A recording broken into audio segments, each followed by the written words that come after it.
Good morning all of you. आइए आज से इंग्लिश के टॉपिक पढ़ाएंगे। प्रयास किया जाएगा हालांकि समझाने का पूरा। तो इंग्लिश के टॉपिक में जो सबसे महत्वपूर्ण आपका टॉपिक होता है डायरेक्ट एंड इनडायरेक्ट स्पीच या डायरेक्ट एंड इनडायरेक्ट नरेशन। बड़ी ज़बरदस्त ऊर्जा के साथ सभी लोगों को वाच करना है, ठीक है। अब बिना मौज मस्ती किए अब धूम वूम नहीं मचाना है, ना शोर करना है। सभी लोग मौजूद हैं तो आइए चलते हैं। Direct narration and indirect narration. तो डायरेक्ट नरेशन या डायरेक्ट स्पीच किसे कहते हैं, इनडायरेक्ट स्पीच किसे कहते हैं, बिल्कुल सरल शब्दों में सरल भाषा में समझना, बिल्कुल देसी। तो डायरेक्ट नरेशन किसे कहते हैं, यह स्पीच, इसको हिंदी में कहते हैं प्रत्यक्ष कथन। क्या बोलते हैं? प्रत्यक्ष कथन।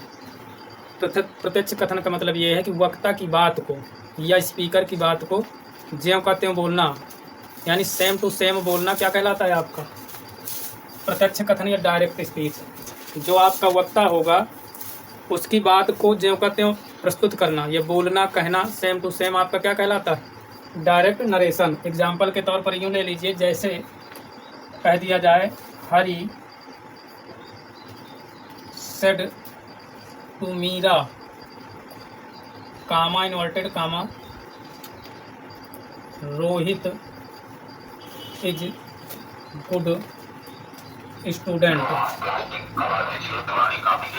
हरी said to Meera comma inverted comma Rohit is good student. तो ये आपका डायरेक्ट स्पीच है या डायरेक्ट नरेशन है। एक ध्यान से समझना, गली बहुत परेशान किए हैं। खैर चलिए, आना जाना लोगों का बना रहता है, आप लोग शोर भर न करिए। तो Hari said to Meera comma inverted comma Rohit is good student.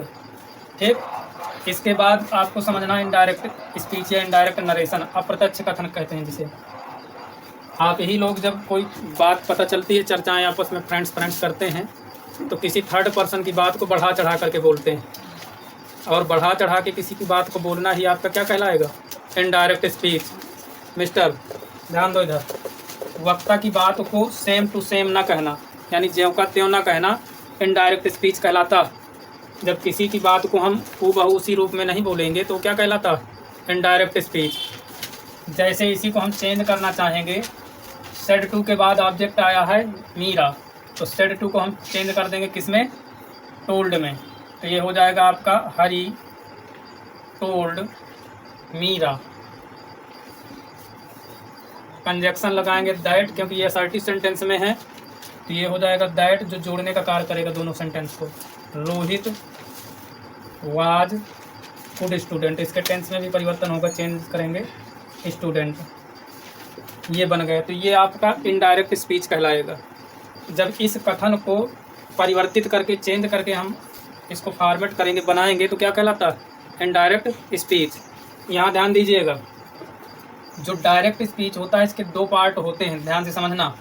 Direct speech के पार्ट, डायरेक्ट स्पीच के पार्ट समझना ध्यान से, इसी में कन्फ्यूजन होता है अक्सर। जैसे इसी को ले लीजिए, Hari said to Meera comma inverted comma Rohit is good student. ये आपका दिया है जैसे कथन, फुल स्टॉप। तो इस वाले पार्ट को जो कामा के पहले लिखा होता है, ये आगे भी आ सकता है पीछे भी आ सकता है, इसमें कंफ्यूज नहीं होना, ठीक। तो कामा के पहले वाला पार्ट को हम रिपोर्टिंग वर्ब कहते हैं। क्या कहते हैं?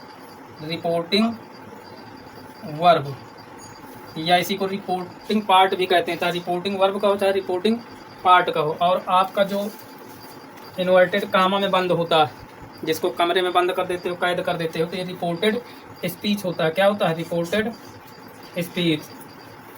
रिपोर्टेड स्पीच या रिपोर्टेड पार्ट कहते हैं।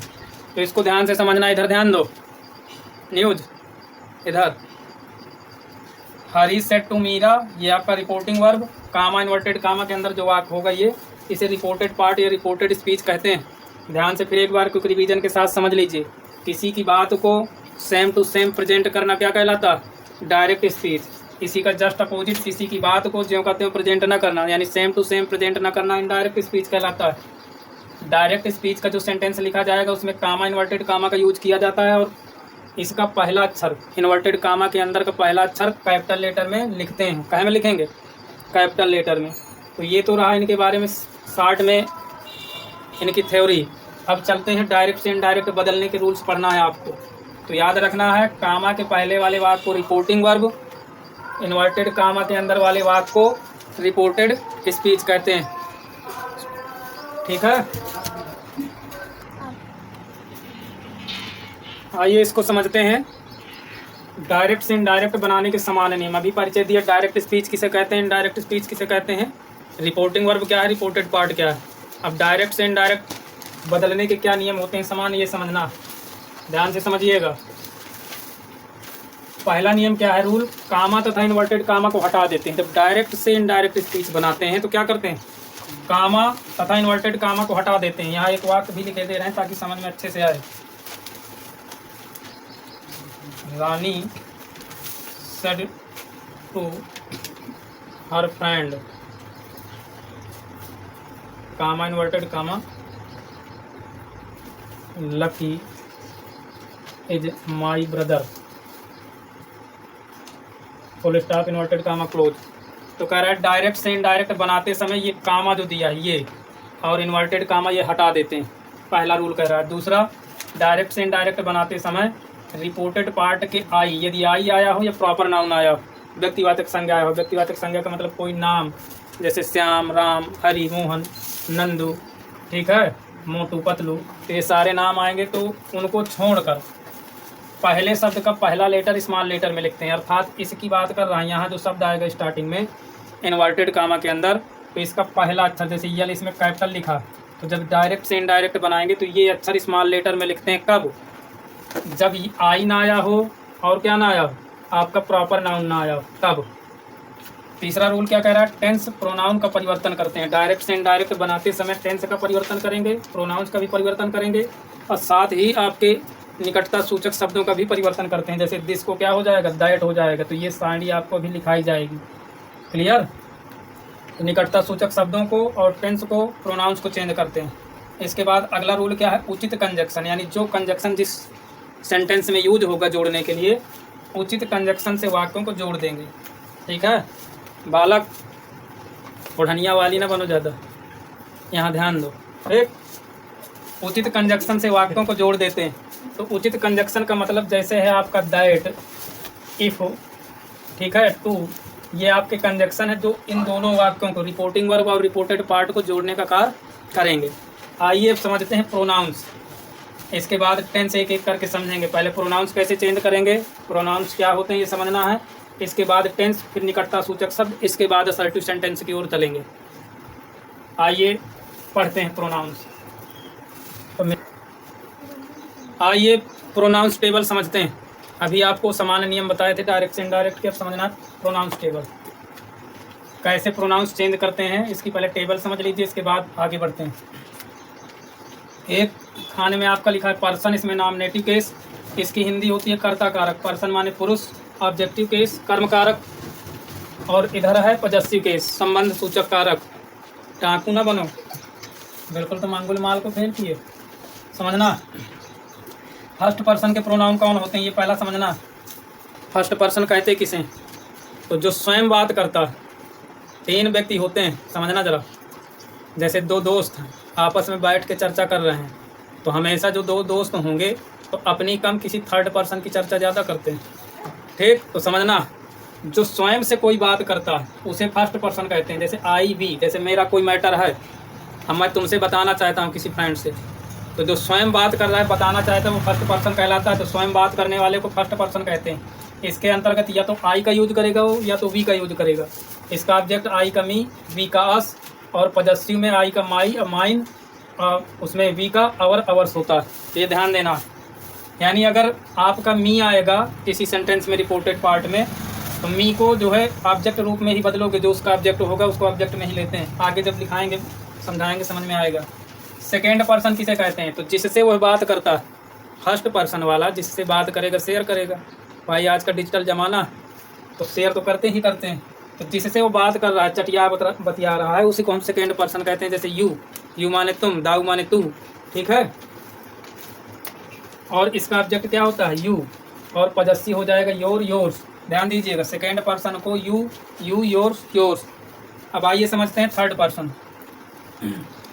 तो थर्ड पर्सन किसे कहते हैं? जिसके विषय में दोनों बात करते हैं, फलाने ढिकाने, जिसके विषय में यानी किसी तीसरे के विषय में चर्चा करते हैं, उसे हम थर्ड पर्सन कहते हैं। तो थर्ड पर्सन के लिए या तो जेंट्स लेडीज होगा या तो लेडाज होगा, है ना।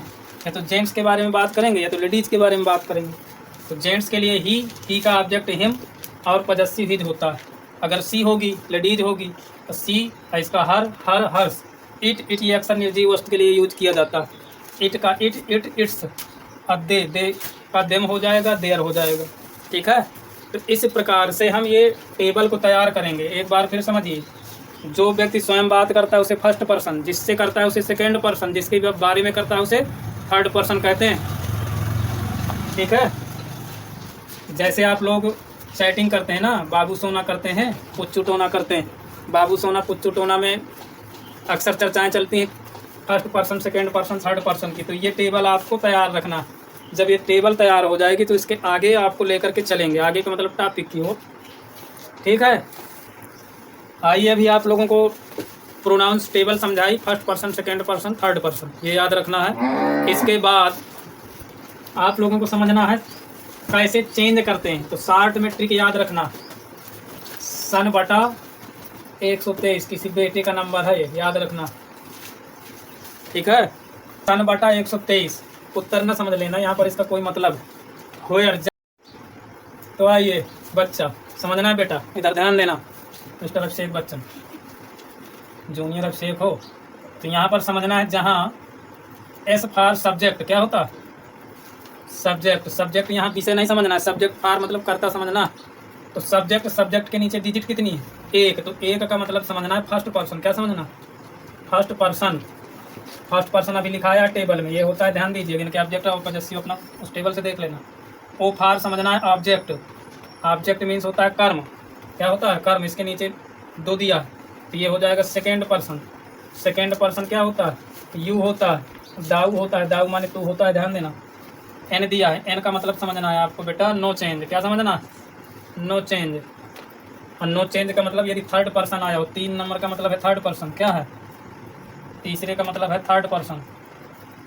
तो थर्ड पर्सन आया हो, थर्ड पर्सन में जैसे ही, सी, इट, दे आया हो।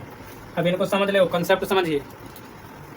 जब आपका रिपोर्टेड पार्ट में, यानी जो इन्वर्टेड कामा के अंदर लिखा होता है, रिपोर्टेड पार्ट में फर्स्ट पर्सन का सब्जेक्ट आया ये, ठीक, तो फर्स्ट पर्सन का आया होगा तो रिपोर्टिंग वर्ब के सब्जेक्ट के अनुसार बदलेगा। यहाँ पर थोड़ा सा ध्यान दे दीजिए।